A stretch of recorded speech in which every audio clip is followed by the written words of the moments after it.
अभी recently prepare के कुछ बच्चों से जब मैं बात कर रहा था तो मुझे एक कॉमन प्रॉब्लम समझ में आई।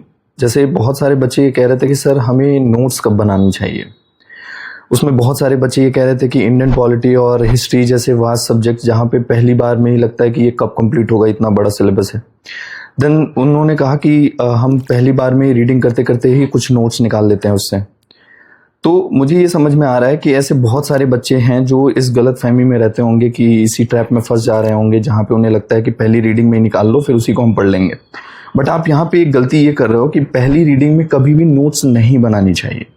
क्यों? बिकॉज पहली रीडिंग सिर्फ समझने के लिए होती है, अंडरस्टैंडिंग के लिए होती है कि एक्चुअल में कंसेप्ट क्या है, चीज़ें क्या दी हुई हैं, उसको आप अच्छे से समझो। अदरवाइज आप पहली रीडिंग में ही अगर आप नोट्स बनाते हो तो आप कुछ और नोट्स नहीं बल्कि आप दूसरी टाइप की बुक ही लिख रहे हो और कुछ नहीं। और हमेशा नोट्स कभी भी बनानी हो तो सेकेंड रीडिंग या थर्ड रीडिंग में ही बनानी चाहिए।